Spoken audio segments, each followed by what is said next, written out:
आइए भारतीय इतिहास के महान नायक बिरसा मुंडा और उनके अद्वितीय संघर्ष की कहानी में सीधे गोता लगाएं।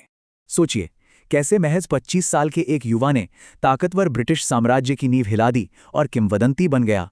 1875 में जन्मे बिरसा जल्द ही आदिवासी अधिकारों के सबसे मुखर और निडर नेता बनकर उभरे। 25 साल की उम्र में जेल में उनका निधन तो हुआ, लेकिन तब तक उनका प्रभाव विराट हो चुका था। लोगों ने उन्हें अपना भगवान मान लिया, एक ऐसा रक्षक जो आदिवासी पहचान और संस्कृति को बचाने आया था। इस विद्रोह को समझने के लिए पारंपरिक आदिवासी भूमि व्यवस्था और अंग्रेजों के दमनकारी शासन का फर्क समझना होगा। मुंडाओं में सदियों से खूंट कट्टी प्रणाली थी। इसमें जंगल साफ करने वाले पूरे समुदाय का जमीन पर अधिकार होता था। लेकिन फिर दीकू यानी बाहरी लोगों का दखल हुआ। अंग्रेज अधिकारियों और जमींदारों ने इस व्यवस्था को तबाह कर दिया। बाहरी लोगों ने आदिवासियों की जमीनें छीन ली और उन पर बिना वेतन वाली बेट बेगारी प्रथा थोप दी।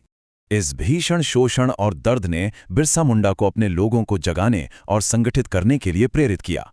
यहीं से उल गुलान यानी महान विद्रोह की चिंगारी भड़की। 1899 का वो दौर जब सब कुछ बदल गया।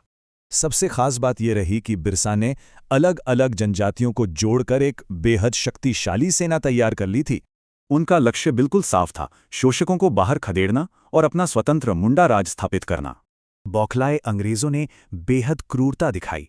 उन्होंने जमकोपाई जंगल में सोते हुए बिरसा को धोखे से गिरफ्तार कर लिया।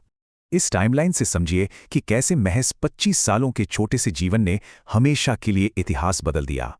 बेशक अंग्रेजों ने विद्रोह को कुचल दिया, लेकिन वे आदिवासी जमीनों को कानूनी सुरक्षा देने के लिए मजबूर हो गए। नतीजा ये हुआ कि 1908 के नए कानून ने खूंटकट्टी अधिकारों को मान्यता दी और जबरन मजदूरी रोकी। आज भी बिरसा मुंडा शोषित और हाशिए पर मौजूद समुदायों के लिए सामाजिक न्याय के सबसे शक्तिशाली प्रतीक हैं। उनका ये सर्वोच्च बलिदान और शानदार विरासत आज भी पारंपरिक मुंडारी लोकगीतों की धुनों में हमेशा के लिए जिंदा है। तो सवाल ये है, बिरसा मुंडा के संघर्ष और स्वायत्तता की वो गूंज आज के दौर में कितनी प्रासंगिक है?